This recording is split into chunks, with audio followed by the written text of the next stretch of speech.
fazer uma breve recapitulação, então, do que nós vimos na semana passada. A gente examinou rapidamente o contexto geográfico da cidade, que permeava ali a situação geral onde Paulo escreveu, né, a carta para aquela igreja, o contexto histórico, né, o que estava acontecendo, como é que a cidade era no passado, o que era a Corinto na época de Paulo.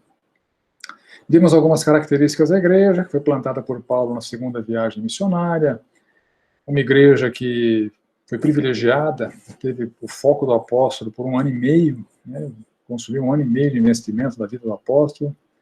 A maioria das pessoas da igreja eram pessoas de baixo nível social, econômico, intelectual. Infelizmente, era uma igreja bem imatura, havia facções, a igreja estava dividida em função das suas preferências por aqueles que eles consideravam celebridades, ministradoras da palavra. Uma igreja cheia de problemas relacionais, brigas, contendas. Uma igreja com problemas teológicos sérios, problemas teológicos relacionados a dom espiritual, problemas teológicos relacionados à doutrina da ressurreição, problemas teológicos que estavam engolindo falsos ensinos dos falsos apóstolos, dos pseudo-apóstolos. E na segunda epístola de Paulo, que na verdade é a quarta, né, Paulo continua gastando energia para combater essa predileção que eles tinham por falsos ensinos. Uma igreja cheia de problemas morais bem significativos, de frequência a cultos pagãos, participação de orgias dentro dos cultos pagãos, relacionamentos com prostitutas e prostitutos, um camarada lá que dormia com a madrasta, e a igreja não fazia nada, uma igreja cheia de problemas morais, não praticavam a disciplina bíblica, conviviam com esses pecados todos. Já mencionei, né, que os membros frequentavam os cultos pagãos, que era um evento social significativo. Quem não frequentasse estava meio deslocado naquela cultura, né, mas eles não tinham discernimento de que com o novo nascimento eles deviam ter uma vida santa, uma vez que eles foram chamados para ser santos, eles foram santificados por Cristo, a gente viu essa diferença, né, e chamados para serem santos. Cristo lhes conferiu a posição de santos, a condição de santos, eles precisavam desenvolver então a vida de santos, de santificados. Eles negligenciavam a ceia deles era não só uma bagunça, mas fugia completamente do propósito de lembrar a obra do Senhor Jesus Cristo, e Paulo, no capítulo 11, vai trabalhar com isso. O culto da igreja era uma bagunça, né, não tinha uma liturgia bem definida, pessoas falavam em vários momentos, falavam juntas, um profeta levantava e falava alguma coisa junto com outro, e ao mesmo tempo tinha gente falando em línguas. Era uma bagunça, e Paulo, nos capítulos 12 a 14, orienta esta liturgia do culto deles para que fosse feito com ordem, para que a palavra de Deus fosse devidamente pregada e que a adoração fosse alguma coisa que acontecesse naquele ambiente. Na bagunça que estava, a adoração é que menos tinha ali, né? Nós vimos capítulo 1, versos 1 a 9, né, que algumas características das vidas de Paulo e de Sóstenes, que eram os remetentes dessa carta. Estudamos, né, um pouquinho sobre essa questão de serem santificados e chamados para serem santos, chamados para a santidade. Estudamos um pouquinho o significado da saudação, da graça e paz, a oração de gratidão de Paulo, os presentes recebidos por aquela igreja, que foram alcançados no passado, estavam plenamente supridos no presente, com plenitude de dons espirituais, inclusive, estavam garantidos para o futuro. E nos versos 10 a 17 há ali uma exortação à unidade. Então Paulo começa com essa severa admoestação, exortando-os a abandonarem as panelas, as facções e os verdadeiros cultos que eles faziam aos seus preferidos em termos de celebridades da palavra, né? Embora as pessoas não se considerassem assim, eram pessoas que Paulo menciona, eram pessoas sérias com Deus, né? Pedro, Paulo, Apolo, etc., mas eles as tinham como verdadeiras celebridades e formavam panelas em função das suas preferências, e essas panelas geravam contendas, brigas e divisões na igreja. E aqui nós entramos, então, nos versos 18 até o 25. Vamos ver. Certamente a palavra da cruz é loucura para os que se perdem, mas para nós que somos salvos, ela é poder de Deus. Pois está escrito: destruirei a sabedoria dos sábios e aniquilarei a inteligência dos inteligentes. Onde está o sábio? Onde está o escriba? Onde está o questionador deste mundo? Não é fato que Deus tornou louca a sabedoria deste mundo? Visto que na sabedoria de Deus o mundo não o conheceu por sua própria sabedoria. Deus achou por bem salvar os que creem por meio da loucura da pregação. Porque os judeus pedem sinais, os gregos buscam sabedoria, mas nós pregamos a Cristo crucificado, escândalo para os judeus, loucura para os gentios. Mas para os que foram chamados, tanto judeus como gregos, Cristo é o poder de Deus e a sabedoria de Deus. Porque a loucura de Deus é mais sábia do que a sabedoria humana, e a fraqueza de Deus é mais forte do que a força humana. Então, nós vamos buscar entender o que está sendo dito aqui. Vocês vão reparar, né, vocês já devem ter lido essa epístola algumas vezes, é uma epístola que tem as suas dificuldades, né, tem algumas coisas que Paulo fala que são eventualmente difíceis de entender, e nós vamos aqui durante o curso tentar explicar quais são as possibilidades mais plausíveis de entendimento às coisas que algumas coisas mais difíceis que Paulo falou. E aqui Paulo está contrastando loucura e poder. Então, visivelmente, há uma barreira intelectual dos descrentes. Paulo fala disso no verso 18. A gente experimenta, verifica isso quando pregamos o Evangelho, né? As pessoas consideram a mensagem da cruz algo insano, muitas vezes, é loucura. Então, essa barreira intelectual ao Evangelho, que é uma coisa vigente na presente era, sempre foi vigente, na época de Paulo isso acontecia, então Paulo está tratando desse assunto, né, que a loucura, a palavra da cruz é loucura para os que se perdem, mas para nós que somos salvos ela é poder de Deus. Então, os descrentes não compreendem nem o problema, nem a oferta de solução. Essa é a grande dificuldade para alguém entender que precisa do Senhor Jesus Cristo. Entender que é uma pessoa pecadora, entender que está debaixo da ira e da condenação de Deus, entender que não há nada que a pessoa possa fazer para reverter esta calamitosa situação, e só assim que a pessoa pode cair a ficha que ela precisa de um Salvador, né? Então, as pessoas do mundo, sem a iluminação do Espírito, consideram a mensagem da cruz loucura, não compreendem nem o problema, nem a solução. Então, o veredito de Paulo é que elas têm essa loucura, essa insanidade. E a cruz, a morte de cruz, ela é um símbolo de fraqueza e de humilhação. Isso torna a mensagem do Evangelho ainda mais complicada intelectualmente. Se a gente pensar um pouquinho no que significava a morte na cruz naqueles tempos, era uma condenação, uma pena capital romana.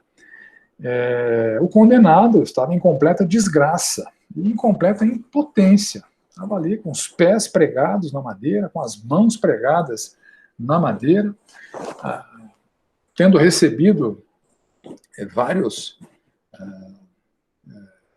investidas dos soldados para lhe infligir dor e sofrimento. Os momentos na cruz eram momentos intermináveis de dor e sofrimento. A morte de quem era crucificado era lenta e agonizante. Manifestações de barbárie e crueldade extremas. A gente não tem noção do que era aquilo nos dias de hoje. Isso está longe de acontecer, felizmente, né? Mas o ser humano é capaz das mais extremas barbaridades e crueldades, e a crucificação era um exemplo disso. O crucificado passava por esse longo processo de tortura e humilhação, espancamento, chicoteamento, sangrentos. Os chicotes eram desenhados para dilacerar a carne do condenado. Então, aqueles momentos prévios à crucificação, o condenado passava por essa cerimônia de espancamento e chicoteamento pelos soldados romanos. Condenado seminu, estraçalhado, era apresentado como um espetáculo para uma plateia frenética, que era ávida por violência. O povo encarava aquele espetáculo com diferentes manifestações de frenesia. Um espetáculo horrendo, repugnante, as mãos e punhos perfurados por marteladas potentes, e a carne humana fixada naquela cruz de madeira, e o condenado ficava ali até morrer, ou até que os soldados cansassem de esperar e eles quebravam as pernas para acelerar o processo de morte. E, junto com esse espetáculo sangrento e horrendo, imagina aquela plateia assistindo tudo aquilo, gritando, agonizando.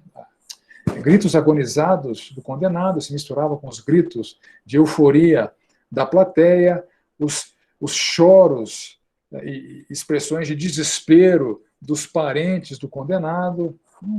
Sonoplastia terrível, né? E como é que Deus, é a pergunta, né, que se faz aqui nesse ponto, como é que Deus pode escolher um cenário tão horripilante para propor uma boa notícia para o mundo? Por isso que a cruz é considerada por Paulo como uma mensagem de loucura. Deus usa aquele cenário nefasto, terrível, da crucificação do Senhor Jesus Cristo para propor a mensagem do Evangelho para o mundo, para oferecer para o mundo a possibilidade de salvação. Essa é a boa notícia. O que aconteceu ali naquela cruz redunda numa boa notícia para o mundo.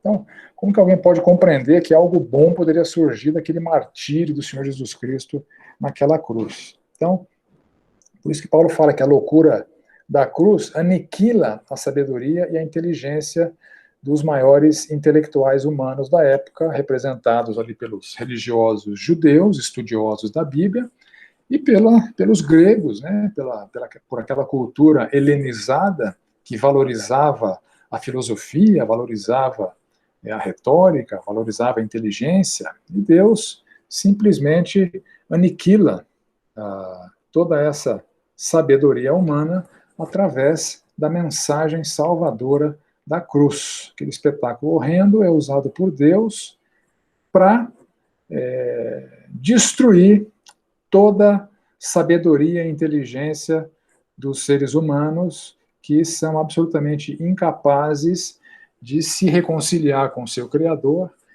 mesmo com as proposições religiosas mais rebuscadas dos judeus, que se desviaram da verdade bíblica e adotaram um judaísmo extremamente farisaico e hipócrita, que era o pano de fundo de Paulo, e ao passo que os gregos, com seu misticismo, com aquele panteão de deuses sendo adorados, misturado com sua valorização pela filosofia, etc., nenhuma dessas iniciativas humanas marcadas pela sabedoria humana é capaz de chegar minimamente próximo de alcançar o que o Senhor Jesus alcançou para nós na cruz. Então, pela loucura da cruz, Deus torna louca a sabedoria do mundo, conforme Paulo fala no verso 20, né?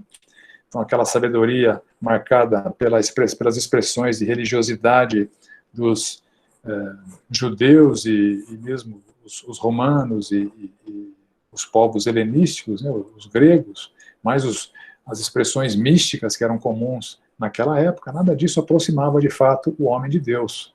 Então nós somos salvos então pela loucura da pregação, porque Deus usou aquele espetáculo horrendo para condenar à morte o seu próprio filho, e essa sentença aplicada ao filho na cruz, ela é compartilhada com a humanidade. Isso é loucura.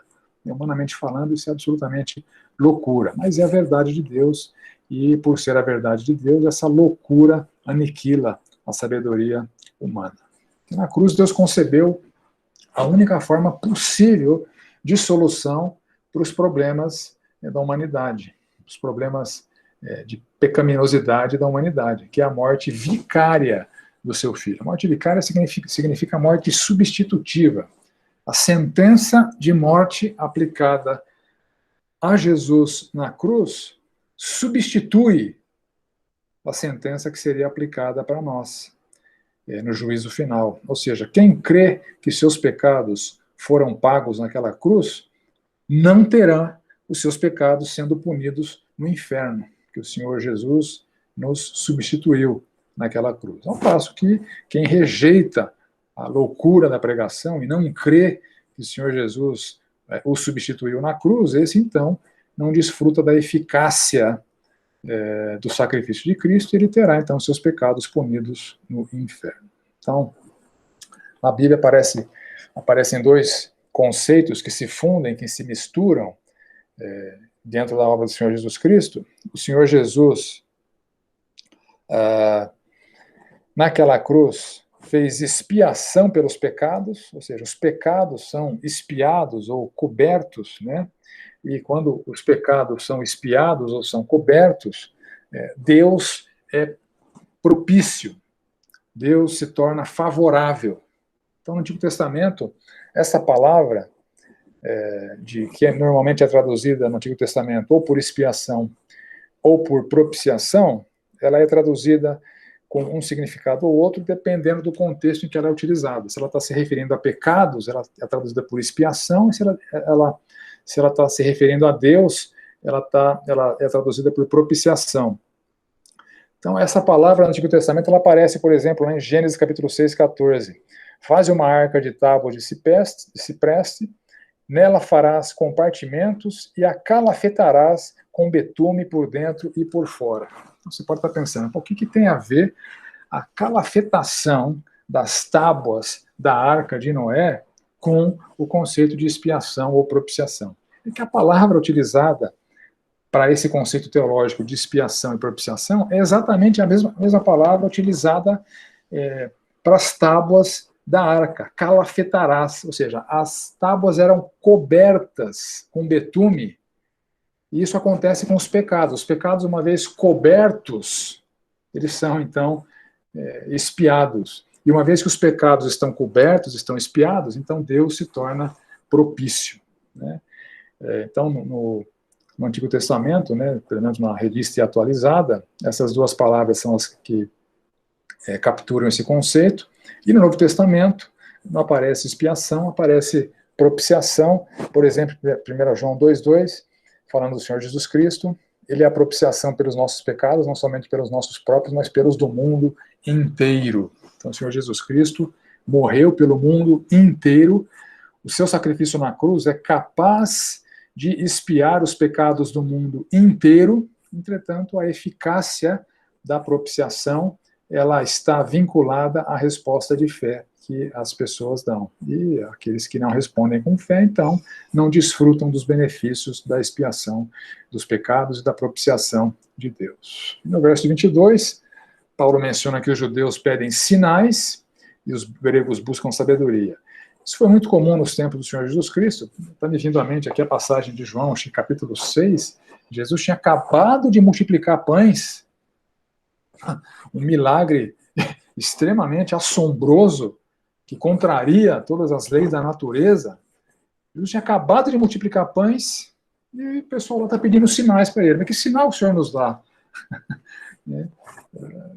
Então, os judeus têm essa característica de pedirem sinais, né? Paulo está evidenciando isso, era o pano de fundo dele, né? O capítulo 6 que eu mencionei, né? O Senhor Jesus, depois de multiplicar pães, ele se depara com a manifestação da sua audiência, expressando que desejavam um rei que os libertasse de Roma, expressando que desejavam um profeta que desse show, e um provedor que lhes desse pão de graça, e a mensagem da salvação, que era o âmago da pregação do Senhor Jesus Cristo, eles simplesmente ignoraram. E os gregos buscam sabedoria. Isso a gente vê lá, por exemplo, em Atos 17, 18 e 21, onde os epicureus e estoicos, né, estão ali representados, né, duas correntes filosóficas bem definidas naquela cultura romana, né? E o escândalo, a cruz é um escândalo para os judeus que pedem sinais, e ela vem com essa mensagem de que o Senhor Jesus morreu de forma humilhante, para que os nossos pecados fossem expiados, e a loucura para os que valorizam a sabedoria humana, tanto epicureus, quanto estoicos, quanto platônicos e quaisquer correntes filosóficas que existiram ou que vieram a existir. A mensagem da cruz não combina com a religiosidade farisaico-hipócrita, nem com o misticismo filosófico daquele contexto grego. Mas uma vez que o evangelho é compreendido, verso 24, mas para os que foram chamados, tanto judeus como gregos, Cristo é o poder de Deus e a sabedoria de Deus, porque a loucura de Deus é mais sábia do que a sabedoria humana e a fraqueza de Deus é mais forte do que a força humana. Então, uma vez que o evangelho é crido e compreendido, a cruz então se torna o símbolo de poder e o símbolo de sabedoria, buscados, respectivamente, de cada uma daquelas culturas ali representadas, né, os judeus e os gregos. Aí Paulo faz essas afirmações complicadíssimas do verso 25, como é que Deus pode ter loucura, como é que Deus pode manifestar fraqueza? Obviamente, Paulo está fazendo uma figura de linguagem e trocadilhos com as coisas que ele acabara de falar, né? Então, aquilo que parecia falta de poder, ou seja, a fraqueza de Deus, o Filho de Deus sendo crucificado, subjugado de maneira absolutamente impotente naquela cruz, e aquilo que parece loucura, ou seja, Deus utilizar essa morte de cruz como algo benéfico, é isso que Paulo está se referindo aqui no verso 25 como loucura de Deus, é uma aparente loucura de Deus, e a fraqueza humana, obviamente, é uma aparente expressão de fraqueza da parte de Deus. Né? Alguma dúvida, gente, sobre esse texto aqui? Ok. Entramos então nos versos 26 ao 31. Irmãos, considerem a vocação de vocês. Não foram chamados muitos sábios segundo a carne, nem muitos poderosos, nem muitos de nobre nascimento. Pelo contrário, Deus escolheu as coisas loucas do mundo para envergonhar os sábios, e escolheu as coisas fracas do mundo para envergonhar as fortes. E Deus escolheu as coisas humildes do mundo e as desprezadas e aquelas que não são, para reduzir a nada as que são, a fim de que ninguém se glorie na presença de Deus. Mas vocês são dele, em Cristo Jesus, o qual se tornou para nós, da parte de Deus, sabedoria, justiça, santificação e redenção, para que, como está escrito, aquele que se gloria, glorie-se no Senhor. Então, esse era o perfil daquela igreja, poucos sábios, poucos poderosos, poucos de nobre nascimento. Uma igreja predominantemente formada por pessoas de baixo nível social, econômico e intelectual. A gente sabe que já foi dito, né, as barreiras intelectuais e sociais sempre atrapalham a conversão. As pessoas, às vezes, se sentem constrangidas a não se converterem por conta das pressões sociais, de família, de amigos, etc. E as barreiras intelectuais que também são presentes, porque a mensagem da cruz é loucura, né? Isso atrapalha a conversão humana. A estratégia de Deus é manifestar essa aparente expressão de loucura e fraqueza na cruz, manifestar a mensagem de salvação através disso para ganhar almas. Né? Deus escolheu as coisas loucas do mundo para envergonhar os sábios, as coisas fracas do mundo para envergonhar as fortes. Né? Então, creio que Paulo está fazendo uma referência aqui ao que aconteceu ali na cruz, né? Loucura e fraqueza. Então, esse símbolo de loucura e de fraqueza é utilizado para envergonhar sábios e envergonhar fortes ou poderosos. Né? Os sábios que optam pela rejeição à mensagem da cruz são envergonhados, esses aparentemente sábios que classificam a mensagem do evangelho como loucura, como imbecilidade, etc.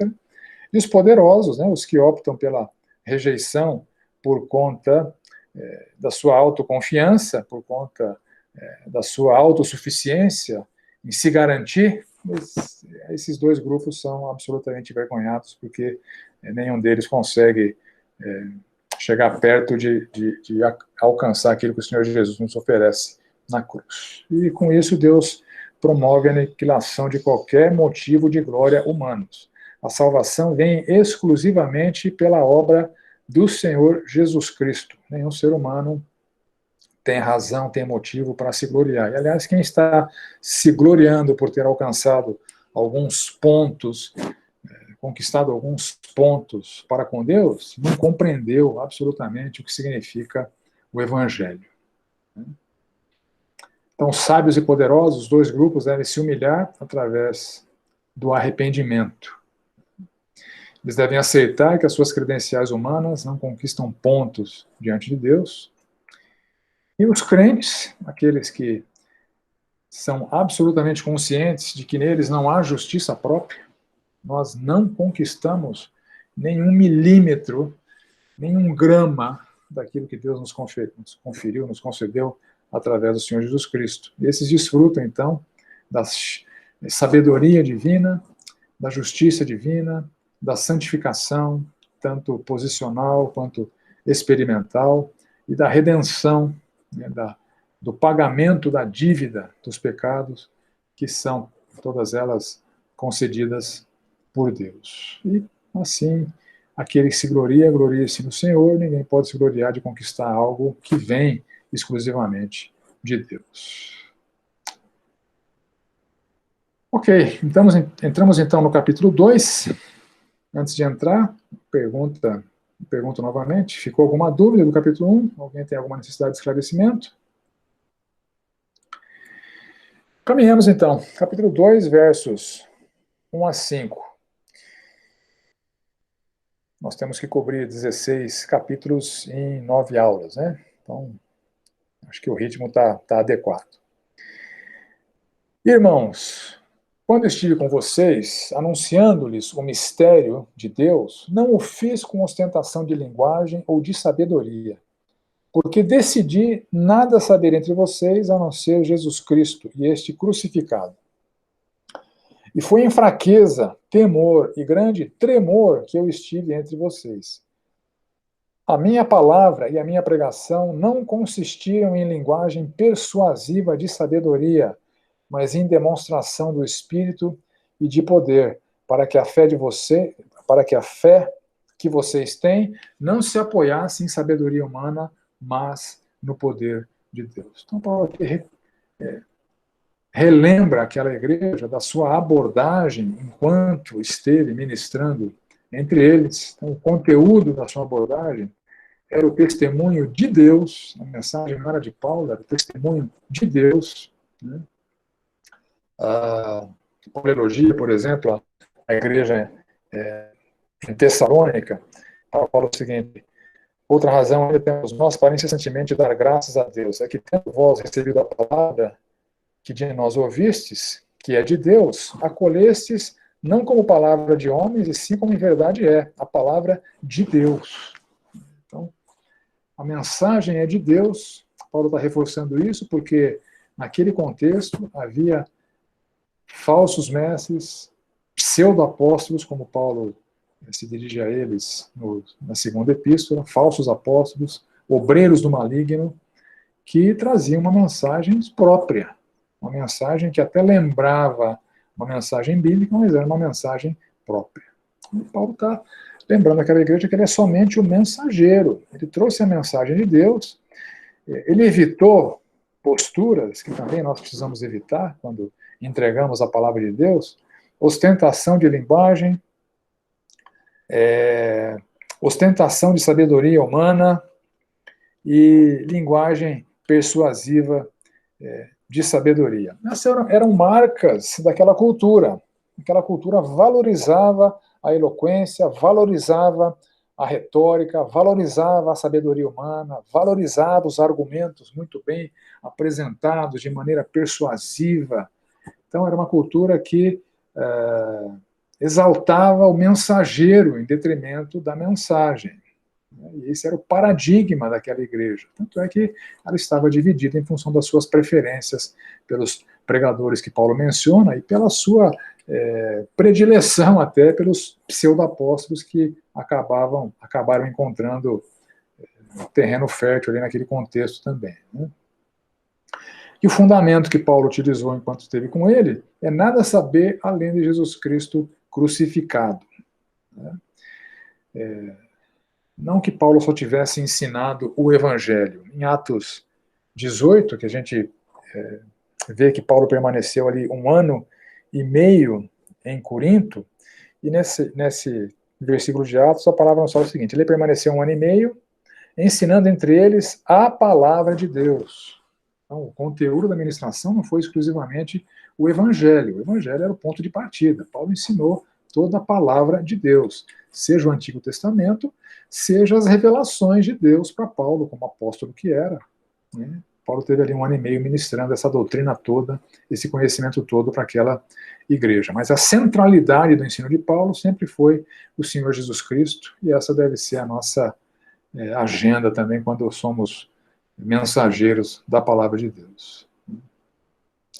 Aí Paulo relaciona outras posturas que ele adotou: fraqueza, temor e tremor, e demonstração do poder do Espírito. Fraqueza, para que não fosse a força humana que causasse efeito na vida daquelas pessoas. Então não era o mensageiro, era a palavra, era a mensagem. Temor e tremor. Eu creio que Paulo fala do temor e tremor porque Paulo tinha uma grande aversão por ser alguém adorado, reverenciado, exaltado, glorificado. Temor e tremor para que o orgulho não usurpasse aquilo que pertence a Deus, e demonstração de poder do Espírito Santo. E Paulo reforça isso: olha, os eventuais milagres que aconteceram quando estive aí não foram pelas minhas mãos, foram pelo Espírito Santo. As pessoas que se converteram, que o milagre da conversão tomou conta das suas vidas, não foi pelas minhas argumentações persuasivas, pela minha eloquência, pelo meu carisma. Foi pelo poder do Espírito Santo, que quebranta corações e converte pessoas. Então, Paulo reforça esses fundamentos importantíssimos que compõem as posturas que ele adotou ali enquanto esteve ministrando. E a finalidade disso tudo é que a fé dele fosse fundamentada no poder de Deus e não no poder persuasivo de um ser humano, como acontecia com o misticismo e a religiosidade grega, e até com a religiosidade farisaica hipócrita bem presente naqueles dias. Apesar disso, apesar do investimento do apóstolo, apesar desse 1 ano e meio, apesar de toda a demonstração de poder do Espírito, apesar de toda a dedicação do apóstolo, os coríntios ainda se faccionavam, se rivalizavam em função das suas preferências por pregadores. E também, além dos pregadores legítimos, eles acolhiam e admiravam e se deixavam levar por esses pseudo-apóstolos. Em 2 Coríntios, Paulo se refere a eles assim: esses tais são falsos apóstolos, literalmente pseudo-apóstolos, obreiros fraudulentos, disfarçando-se em apóstolos de Cristo. E não é de se admirar, porque o próprio Satanás se disfarça em anjos de luz. Então, aqueles pseudo-apóstolos que aparentemente levavam uma mensagem bíblica eram, na verdade, instrumentos de Satanás, levando referências bíblicas para comunicar mentiras que levavam à perdição. E eram admirados, acolhidos por aqueles daquela igreja, infelizmente. Há várias aberrações que derivam desse tipo de negligência. A negligência a essas posturas que Paulo apresenta ali. Se essas posturas que Paulo evitou, elas não são evitadas por falsos mestres, seja naquela época, seja nos dias de hoje, esses mestres se tornam celebridades e acabam arrebanhando legiões de fãs. Eles seguramente enchem os templos, entretanto, não esvaziam o inferno. Isso é muito satânico. Isso é muito satânico. Nós temos nos dias de hoje, no mundo, pelo mundo afora, várias versões de aberrações que surgem pela negligência desses princípios que Paulo apresenta aqui no começo do capítulo 2. E nós temos as versões tupiniquins, né? Nós temos as versões tupiniquins. Eu vou apresentar duas delas aqui, a título de ilustração, sem, obviamente, citar os nomes, mas citando o conteúdo da sua mensagem e algumas coisas absolutamente enganadoras que eles propõem, com aparência de pregação piedosa, mas que, na verdade, tem um conteúdo satânico. O primeiro deles tem a origem presbiteriana. Na apostila eu vou deixar várias citações dele, mas vou ler alguma coisa que esse camarada falou. Eu estou em Jesus, eu não estou na Bíblia. Eu vejo o desprezo desse camarada pela Escritura. O cara que quiser que Jesus e a Bíblia toda deem certo, está danado. Pela Bíblia, é melhor a gente acabar esse programa porque está todo mundo danado. Eu não ando conforme o texto bíblico. Tanto quanto Jesus. Quem quer andar com Jesus é assim. Quem quer base bíblica, vira fariseu, joga pedra. É cômico o desprezo desse camarada pela Bíblia e a insinuação que ele faz que Jesus não seguia a Bíblia, que Jesus não valorizava a Bíblia, como ele não valoriza. Tem outras citações dessa aberração, celebridade tupiniquim de origem presbiteriana. Vou deixar várias para vocês aqui. Agora, deixa eu citar um de origem batista, para os nossos primos presbiterianos não ficarem chateados comigo. Os batistas também têm produzido celebridades e aberrações tupiniquins. Essa celebridade tupiniquim, além de aberrações doutrinárias, ele, por exemplo, prega que não crê no inferno, ele crê que o inferno vai estar vazio, ele crê que todos os homens serão salvos, porque Deus é muito bom, porque Deus não condenaria ninguém, etc. E eu sempre digo que onde há desvio doutrinário, há desvio moral. Eles andam de mãos dadas. Se alguém não considera a Bíblia como autoridade em questões doutrinárias e teológicas, ele também não considerará a Bíblia como autoridade em questões éticas e morais. Então, por exemplo, essa aberração tupiniquim batista, que é uma celebridade, certa vez, numa pregação, ele disse o seguinte: não quero saber se é casado ou deixou de ser casado, se é solteiro ou namorado. Quero saber o seguinte: você é adulto, você é livre, está disposto diante de Deus a tratar o seu parceiro ou sua parceira com dignidade e assumi-lo por completo? Então desfrute, porque o sexo é legítimo. Rasgou a Bíblia. Ele tolera sexo fora das fronteiras do casamento, desde que o parceiro seja tratado com dignidade e seja assumido por completo. Então, se a Bíblia não é autoritativa em termos doutrinários, ela também não é autoritativa em termos morais.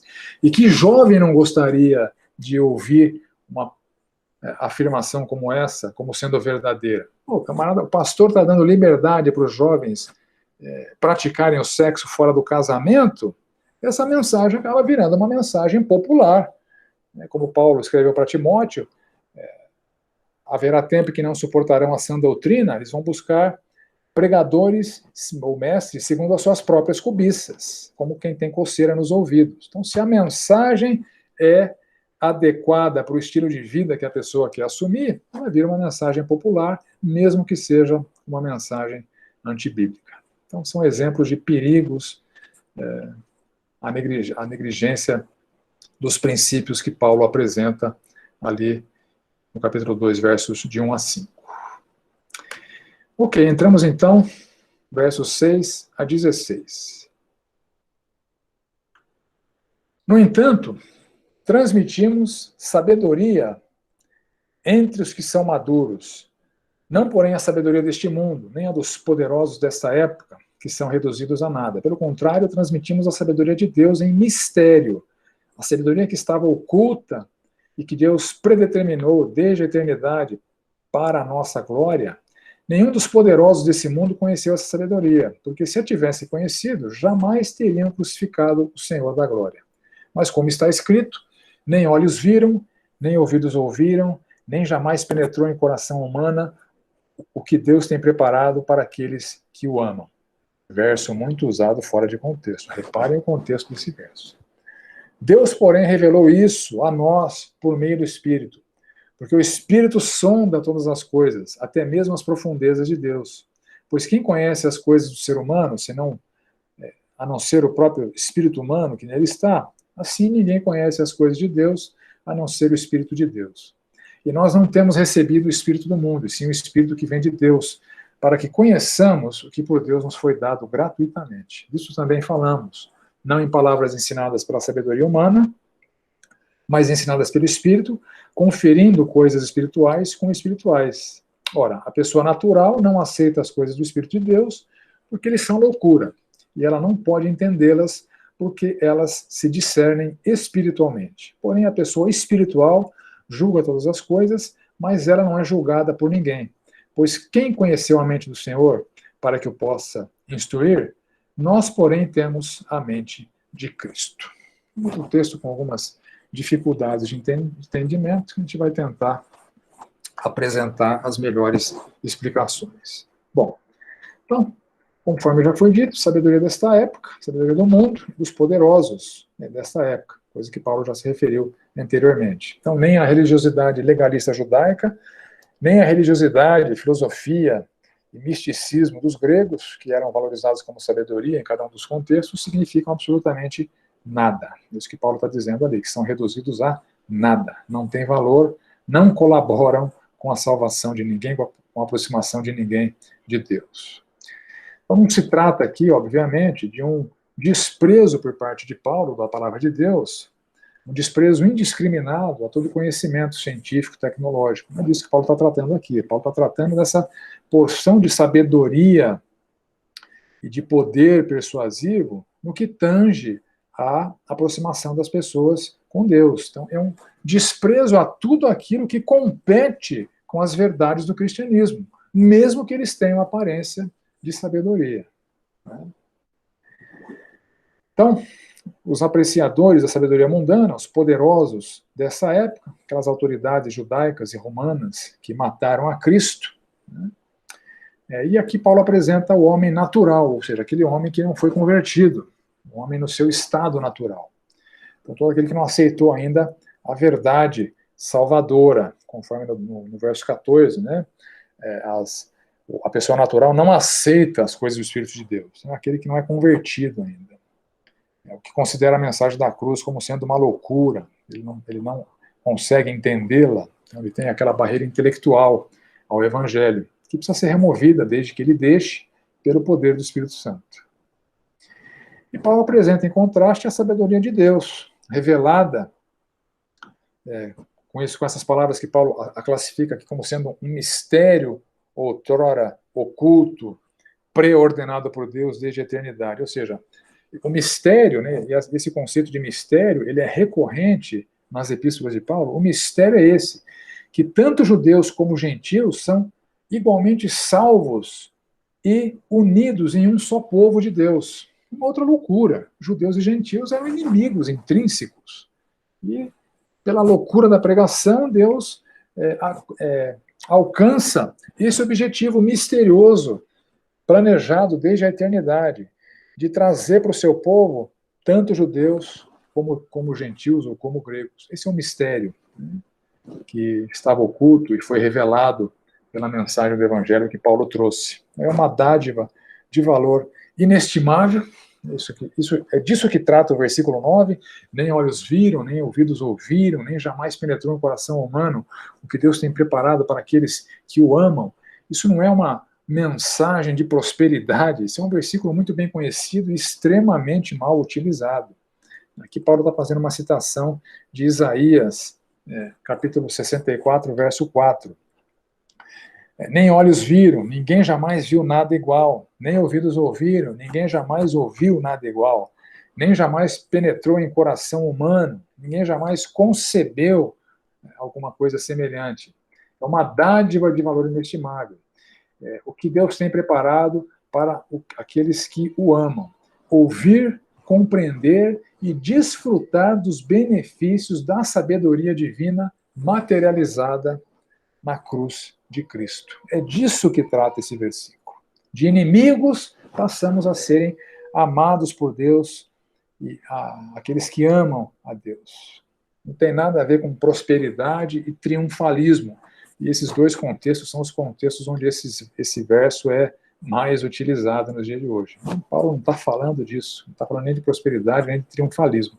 Está falando da preciosidade, de valor inestimável, que é ouvir, compreender e desfrutar dos benefícios da sabedoria divina presente na cruz de Cristo e na mensagem do Evangelho. E o agente propagador dessa sabedoria de Deus é o Espírito Santo. Verso 10, ele revelou todas as coisas, examina, ou seja, nada passa desapercebido pelo Espírito de Deus, ele conhece todas as coisas, até as profundezas de Deus, ou seja, algo tão maravilhoso vindo de Deus só poderia ter sido revelada pelo Espírito Santo de Deus. E ele é um profundo conhecedor de Deus, terceira pessoa da Trindade, portador de todo conhecimento que nos é revelado através da palavra de Deus. Então, assim como o espírito humano de cada pessoa conhece a si mesmo, o Espírito de Deus conhece plenamente a Deus. Então, essa comparação que Paulo está fazendo aqui no verso 11. Né? E ele é, então, recebido pelos salvos. Nós recebemos o Espírito Santo, ele vem habitar em nós, e ele viabiliza, esse Espírito que habita em nós, viabiliza o nosso conhecimento daquilo que Deus deu graciosamente para nós e que é loucura para o mundo. E os instrumentos propagadores dessa sabedoria divina são meros instrumentos. No verso 13, disso também falamos, não em palavras ensinadas pela sabedoria humana, mas ensinadas pelo Espírito, conferindo coisas espirituais com espirituais. Então, também falamos, Paulo está se referindo a si mesmo e aos que o auxiliaram no processo de ensino, evangelização e pregação ali no contexto de Corinto. Eles nunca entregaram a mensagem com a eloquência, com o carisma, com a retórica que eram tão valorizadas por aquela cultura e por aquela igreja. Eles não se comportaram dessa maneira. E aqui Paulo, no verso 6, ele se refere aos maduros, no entanto, transmitindo sabedoria entre os que são maduros. Ou seja, a palavra da pregação, que não foi permeada pelas credenciais humanas, da eloquência, da retórica, da argumentação persuasiva e etc., ela é assimilada como sabedoria pelas pessoas que são maduras ou sadias na fé. Eles valorizam a sabedoria de Deus, e aí Paulo, em contraste com o homem natural, apresenta esse conceito do homem espiritual, o homem que é capacitado pelo Espírito Santo, né, que consegue interpretar e elucidar as coisas espirituais que são entregues às pessoas espirituais. Esses entendem aquilo que parece loucura para o homem natural, para aqueles que se perdem. O homem espiritual, então, julga todas as coisas, ou seja, ele é capacitado pelo Espírito Santo, mediante o conhecimento da palavra, para ter o discernimento sobre tudo aquilo que é verdade, sobre o que é mentira, o que é certo, o que é errado, o que Deus aprova, o que Deus reprova, nesse sentido que nós somos habilitados para julgar todas as coisas, desde que nós valorizemos o conteúdo espiritual da palavra de Deus que nos é ministrado pelo Espírito Santo. E esse não é julgado por ninguém, ou seja, julgamento humano não afeta o homem espiritual. É um conceito que Paulo traz repetitivamente, né? E é importante que ele repita para a gente assimilar adequadamente essas verdades bíblicas. Em Romanos, capítulo 8, versos 33 e 34, quem intentará acusação contra os eleitos de Deus é Deus quem os justifica. Quem os condenará é Cristo Jesus, quem morreu ou antes, quem ressuscitou, o qual está à direita de Deus e também intercede por nós. Então, nesse sentido, né, que ninguém é julgado, né, o homem espiritual não é julgado por ninguém. O homem espiritual tem, então, a mente de Cristo. Então, quando Paulo fala ali, nós, porém, temos a mente de Cristo, obviamente ele não está incluindo nesse nós toda aquela igreja. Eles não tinham a mente de Cristo. Nós, Paulo está se referindo aqui, ele e a sua equipe ministerial que esteve pregando ali entre os coríntios, né?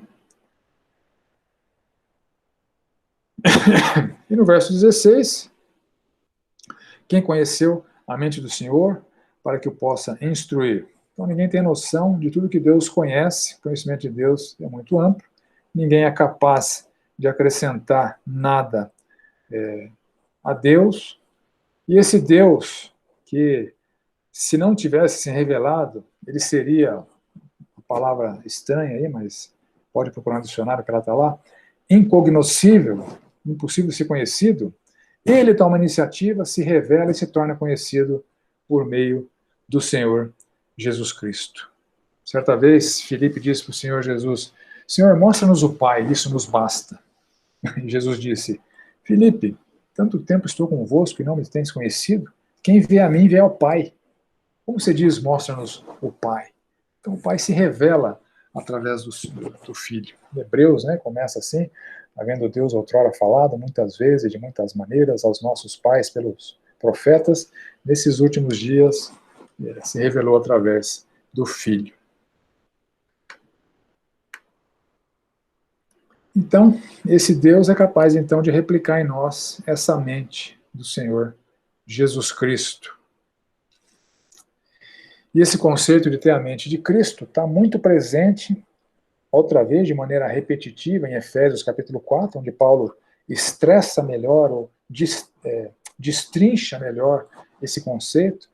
Capítulo 4, versos 17 a 23, Paulo fala assim, isso, portanto, digo, no Senhor testifico, que não mais andeis como também andam os gentios, na vaidade dos seus próprios pensamentos, obscurecidos de entendimento, alheios à vida de Deus por causa da ignorância em que vivem, pela dureza do seu coração, os quais, tendo se tornado insensíveis, se entregaram à dissolução para com avidez cometerem toda sorte de impureza. Mas não foi assim que aprendestes a Cristo, a mente, que compreende as verdades de Cristo.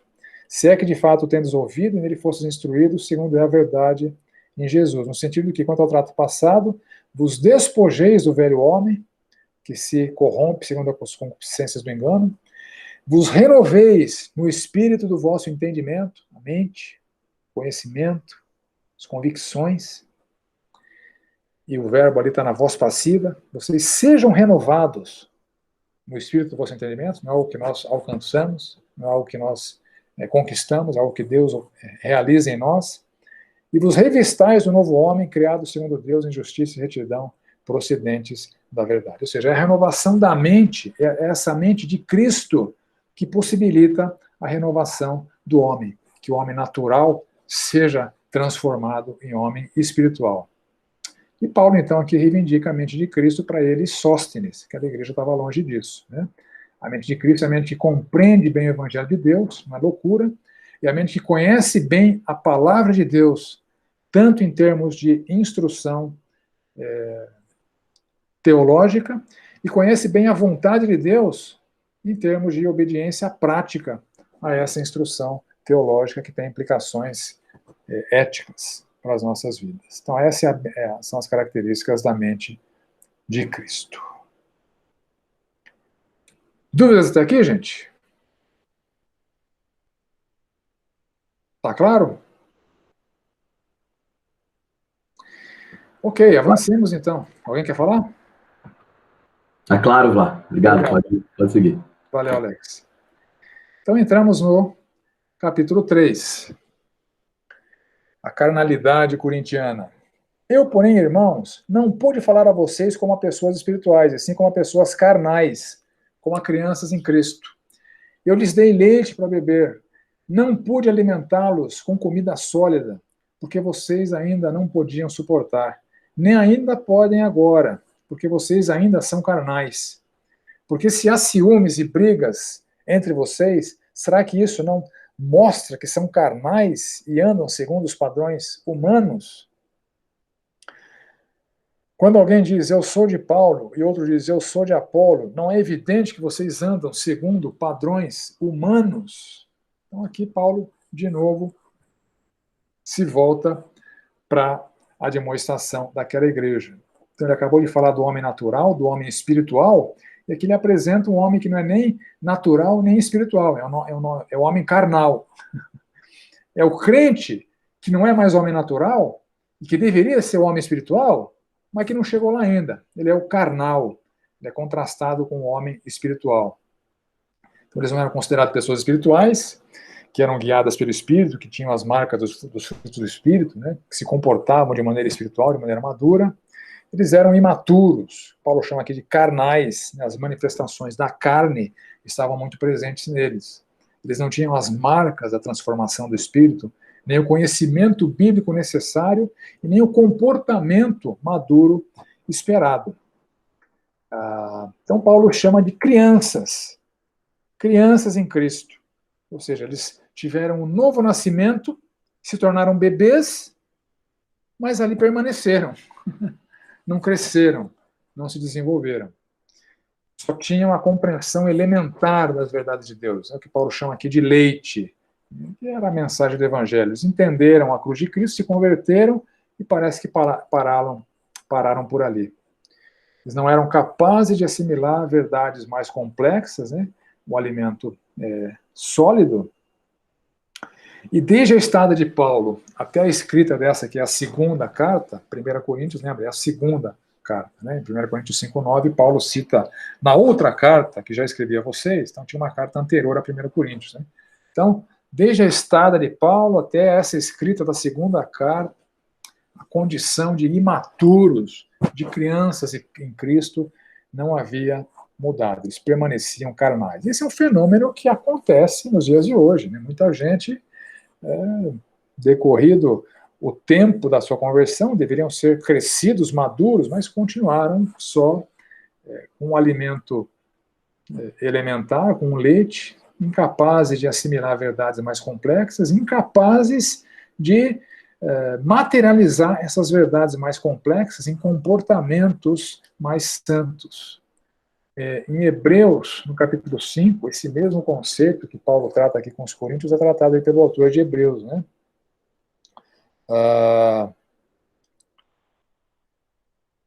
Com efeito, quando deviam ser mestres, atendendo ao tempo decorrido, tende antes novamente necessidade de alguém que vos ensine de novo quais são os princípios elementares dos oráculos de Deus, ou seja, o leitinho. Então, um fenômeno que aconteceu com a audiência de Paulo em Corinto, um fenômeno que aconteceu com a audiência do autor de Hebreus, que a gente não sabe exatamente quem é. Uns dizem que é Paulo, né? Há controvérsias, porque o estilo gramatical do grego é bem diferente do estilo de Paulo. O estilo de Hebreus, segundo alguns autores, se aproxima muito do estilo de Lucas. Entretanto, Lucas não era judeu, ele era um gentil, né? Como é que um judeu poderia ter escrito para os hebreus? Enfim, tem muita controvérsia em termos de autoria dos hebreus, né? Mas tanto entre os coríntios quanto entre os judeus convertidos, que foram o público-alvo da epístola aos hebreus, havia esse fenômeno da imaturidade, de terem permanecido como crianças em Cristo, incapazes do alimento sólido, das doutrinas mais complexas, das experiências de vida mais santas, né? Eu estou só destrinchando um pouquinho o que está sendo dito ali em Hebreus. Eu já disse, né? Não vou deixar na apostila esses conceitos mais esmiuçados. Então, eles não podem suportar, segundo o verso 2, esse alimento mais sólido. Eles não entendem, não assimilam, não buscam, permanecem ignorantes, deveriam ser mestres pelo tempo decorrido, mas permanecem ignorantes e não transformados em vários aspectos das suas vidas. E as evidências desta carnalidade ali entre os corintianos, entre os coríntios, né? Perdão, os que torcem para o Corinthians, né? Esse trocadilho de vez em quando eu faço para tirar um sarrinho dos corintianos, né? Mas o termo correto é os coríntios, quando se referindo à população daquela igreja, daquela cidade. Então, as evidências da carnalidade entre aquela igreja em Corinto, entre os membros daquela igreja de Corinto, entre os coríntios, eram ciúmes e contendas, eles rivalizavam entre si, eles invejavam uns aos outros, pessoas que tinham certos dons desprezavam as que não tinham, pessoas que não tinham esses dons tinham ciúmes, inveja das pessoas que tinham. Paulo vai tratar disso um pouco mais para frente, nos versos 12 em diante, mas era uma marca da igreja, muito ciúme, brigaiada, né? Partidarismo, andar segundo os homens, segundo a velha natureza, não segundo o espírito, imoralidade, participação de culto pagão, falta de disciplina bíblica, ceia de maneira inadequada, culto sendo uma bagunça. Então, marcas da carnalidade entre eles. E nos versos 5 a 9, Paulo vai de novo reforçar a insignificância dos instrumentos humanos diante do autor da salvação. Vamos ler, e eu vou encerrar com esse texto aqui. Quem é Apolo? Quem é Paulo? São servos por meio de quem vocês creram, isto conforme o Senhor concedeu a cada um. Eu plantei, Apolo regou, mas o crescimento veio de Deus. De modo que nem o que planta é alguma coisa, nem o que rega, mas Deus que dá o crescimento. Ora, o que planta e o que rega são um, e cada um receberá a sua recompensa de acordo com o seu próprio trabalho.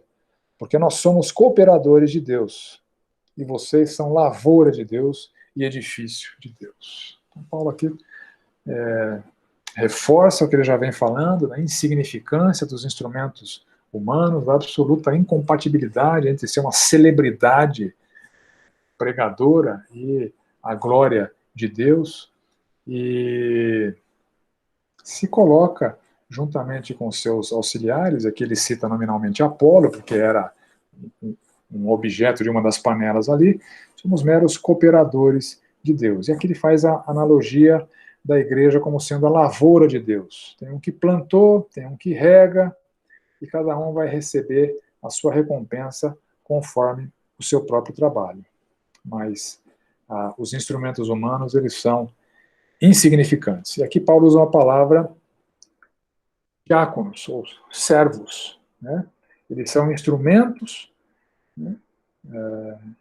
Nenhum nem outro merecem glória, são cooperadores de Deus no cultivo dessa lavoura, isso não os torna dignos de terem seguidores ou fãs, eles serão recompensados pelo seu serviço. E aqui Paulo cita o conceito de galardão, né, ou literalmente é um salário, um pagamento, uma recompensa. A gente não sabe exatamente o que significará isso na eternidade, mas há um galardão prometido e esperado por aqueles que estão trabalhando pela obra do Senhor, né?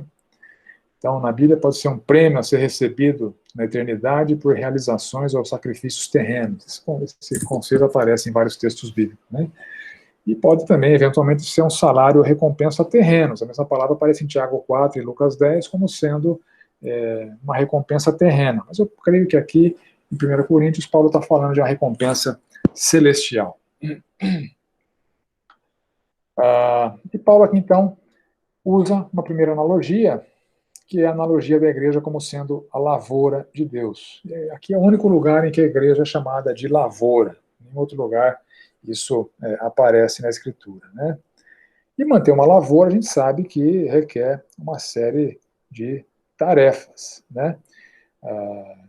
Tem que preparar a terra, tem que semear, tem que regar, tem que limpar a terra de ervas daninhas e assim por diante. E aí Paulo faz essa analogia com os trabalhos que a igreja requereu dele, de Apolo, de outros que ministraram ali. E uma segunda analogia que Paulo faz aqui, vocês são lavoura de Deus e são edifício de Deus. Essa é uma analogia mais comum no Novo Testamento, a igreja como sendo uma obra, um prédio sendo edificado. Isso aparece em vários textos bíblicos, né?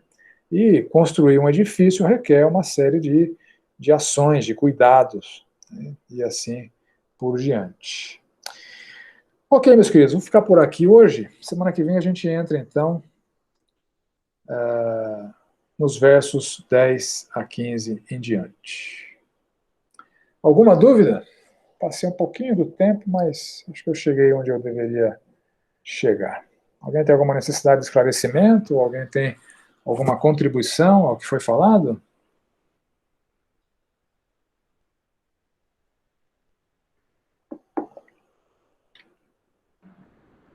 É interessante porque as analogias agrícolas são muito comuns, né, no contexto do Velho e do Novo Testamento. E interessante perceber que no caso de uma plantação, o que a gente pode fazer é, de fato, se esforçar em direção a alguma coisa, mas entendendo que os processos que acontecem ali de germinação e de crescimento são processos que o homem não controla, né? São controlados pelo Senhor. Então, acho que é uma referência aí ao fato de que nós nos esforçamos, nós trabalhamos, mas os resultados, de fato, são trazidos pelo Senhor. Né?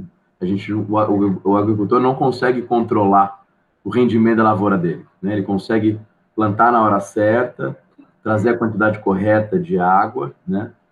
Mas o volume do que ele vai colher não é controlado por ele. Né? Então, acho que esse é um estímulo no seguinte sentido. A nossa função é se esforçar, é trabalhar. Os resultados são produzidos pelo Senhor. Isso aí, Lex. Obrigado pela colaboração. Preciosa. Muito bem. Há processos que acontecem na igreja que foram disparados pela instrumentalidade humana, mas eles são absolutamente regidos pelo poder de Deus, né? E, obviamente, os méritos, então, são todos de Deus, que efetua em nós tanto o querer quanto o realizar, né? Conforme Paulo fala ali em Filipenses, né? Tanto o desejo por maturidade, por aspirar a coisas espirituais, isso vem de Deus. E a concretização da maturidade também vem de Deus. Então, a gente continua sem ter nenhum motivo de vanglória. Mais alguma colocação, gente? Ok, algum voluntário para encerrar o nosso tempo aqui com uma oração? Eu posso orar, Vlá. Obrigado, Karina. Senhor Deus e Pai, nós louvamos, Senhor, e agradecemos mais uma vez por esse dia, porque tivemos a oportunidade, o privilégio de adorarmos, Senhor, cultuando o Teu nome como igreja, e também, Senhor, nós agora tivemos a oportunidade de nos aprofundar na Tua palavra, que isso não seja apenas, Senhor, aprendizado para que nosso conhecimento aumente, mas que a gente possa estar atento às ciladas do inimigo e ao nosso coração que é tão pecaminoso, para que a gente possa genuinamente, Pai, entender a Tua palavra e obedecer, e sermos servos fiéis, Senhor, a Ti e a mais ninguém. Obrigada, Senhor, pela vida do Vladimir e por tantos outros, Senhor, que estão agora também podendo nos instruir, Senhor, na Tua palavra. Obrigada, em nome de Jesus. Amém. Amém.